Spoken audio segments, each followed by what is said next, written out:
गीता पर हाथ रखकर कसम खाते हो, कहते हो कि मैं जो कहूँगा सच के सिवा कुछ नहीं कहूँगा, और तुम चंद रुपयों में बिक जाते हो और किसी के दिल और आत्मा को कितना ठेस लगता है। इसी जगह तुम्हारी औलाद होती तो तुमको कैसा लगता? तुम्हारी औलाद तो क्या गरीब का औलाद नहीं होता है, गरीब का औलाद भी औलाद होता है। शर्म मानी चाहिए ऐसा शासन और प्रशासन की।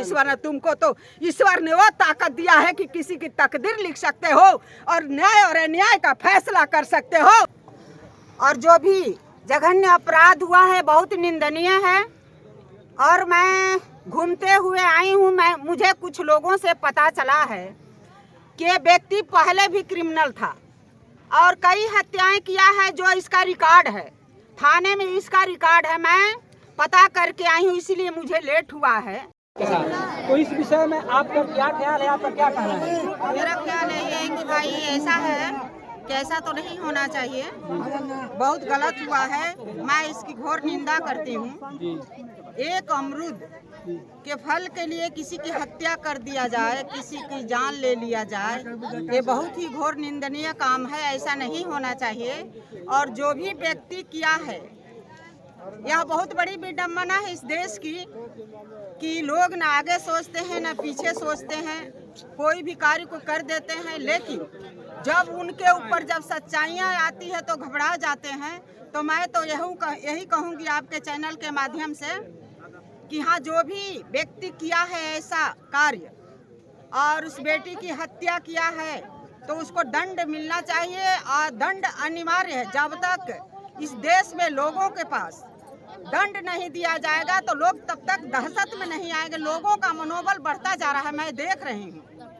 मेरा यही कहना है कि उसको न्याय मिले, आंचल बिटिया को न्याय मिले।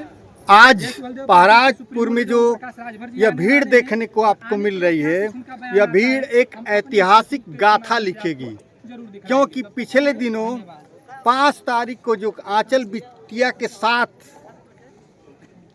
किया गया, ऐसे जघन्य अपराध को यह समाज कभी भी क्षमा नहीं कर सकता है।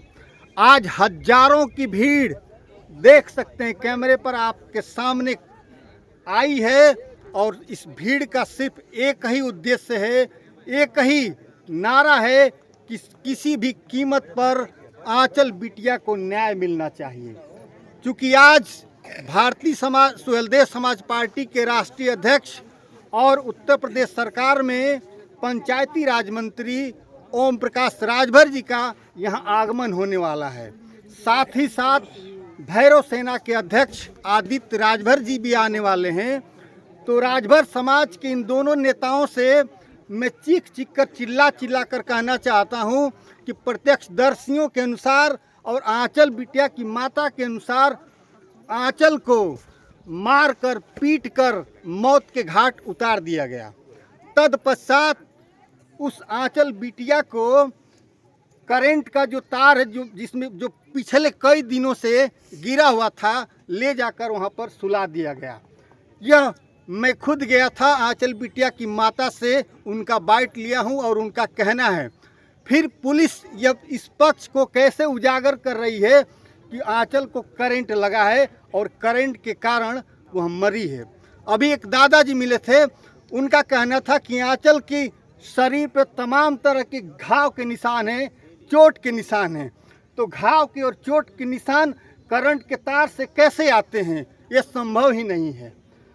जब प्रत्यक्षदर्शी चिल्ला कर कह रहे हैं कि हमने देखा है, उसको मारा गया है, पीटा गया है, फिर बिजली से करंट लगने की बात आई तो आई कहां से? ये कहीं न कहीं लोगों के कहने के अनुसार पुलिस ने पैसा लेकर इस मामले को दबाने का कार्य किया है और उसी में लिप्त है। मैं पूरे प्रशासन से, मैं आदित्यनाथ योगी जी से और आ रहे उत्तर प्रदेश सरकार में पंचायती राज मंत्री हमारे नेता कह सकते हैं ओम प्रकाश राजभर जी से चिल्ला कर कहूँगा कि किसी भी कीमत पर आंचल बिटिया को न्याय तो मिलना ही चाहिए। इसी बीच मेरे सामने सुहेलदेव भारतीय समाज पार्टी के जिला उपाध्यक्ष चंद्रजीत राजभर जी और राष्ट्रीय प्रवक्ता महिला प्रकोष्ठ की सुशीला राजभर जी हैं, जो चंद्रवार की ही आपके ही अगल बगल की रहने वाली हैं। इनकी उपस्थिति इस पहराजपुर गांव में हो चुकी है। तो एक मैं इनसे चाहूँगा कि आपका आना और इस समाज को एक क्या संदेश देकर जाएगा। आप एक दूसरा पक्ष भी सुन चुकी हैं कि उस आंचल बिटिया की मौत जो है करंट लगने से हुई है। पुलिस का दोहरा रवैया के ऊपर क्या कहना चाहेंगी? देखिए, मैं सभी दर्शकों को नमस्कार प्रणाम करती हूँ, जय सुहलदेव करती हूँ। और जो भी जघन्य अपराध हुआ है बहुत निंदनीय है। और मैं घूमते हुए आई हूँ, मुझे कुछ लोगों से पता चला है कि ये व्यक्ति पहले भी क्रिमिनल था और कई हत्याएं किया है, जो इसका रिकॉर्ड है, थाने में इसका रिकॉर्ड है। मैं पता करके आई हूँ, इसीलिए मुझे लेट हुआ है। और मैं चाहती हूँ, प्रशासन से रिक्वेस्ट करती हूँ इसलिए कि मेरा देश कानून, मेरा कानून और मेरा देश कानून पर भरोसा करता है। तो ऐसी बहुत सी घटनाएं हो जाती हैं और इसमें प्रशासन लिप्त रहता है, डॉक्टर लिप्त रहता है, जैसी घटनाएं होती वो अधिकारी लिप्त रहता है। आप इसकी बाकायदे जांच करा करके, चूंकि यह लड़की को मारा गया है, लड़की को करंट नहीं लगा है। मैं कल भी आई थी और कल ला करके जो 2-3 बच्चियां हैं उन लोगों से मैंने बयान लिया, उन लोगों से मैंने पूछा, उसकी आवाज़ नहीं निकल रही थी। और यह व्यक्ति जो है उस बेटी को मार करके तार पर सुला दिया और कहा कि करंट लग गया है। और करंट लगने के बाद यह प्रशासन से मिलकर, डॉक्टर से मिलकर, बिजली विभाग से मिलकर इन्होंने लिपापोती किया है। और मैं चाहती हूँ, मैं सुशीला राजभर चैलेंज करती हूँ कि तेरी औकात नहीं है जो इसको दबा लोगे तुम। और जो व्यक्ति इसमें लिप्त रहेंगे उनको निलंबित करने का काम करूंगी। और तुम्हारे थाने पर आकर धरना प्रदर्शन कर। कौन है सीओ? कौन है यहाँ का सीओ? है तो कौन है? शर्म नहीं आती है? तुम वर्दी पहनते हो, गीता पर हाथ रखकर कसम खाते हो, कहते हो कि मैं जो कहूँगा सच कहूँगा, सच के सिवा कुछ नहीं कहूँगा। और तुम चंद रुपयों में बिक जाते हो और किसी के दिल और आत्मा को कितना ठेस लगता है। इसी जगह तुम्हारी औलाद होती तो तुमको कैसा लगता? तुम्हारी औलाद हो तो क्या गरीब का औलाद नहीं होता है? गरीब का औलाद भी औलाद होता है। शर्म मानी चाहिए ऐसा शासन और प्रशासन की। ईश्वर ने तुमको तो ईश्वर ने वो ताकत दिया है कि किसी की तकदीर लिख सकते हो और न्याय और अन्याय का फैसला कर सकते हो। इसी के साथ ही मेरी बात तुम्हारी तक पहुंच जाए तो सच्चाई को सच्चाई से कह देना बगावत नहीं है, मगर लोगों की सुनने की आदत नहीं है।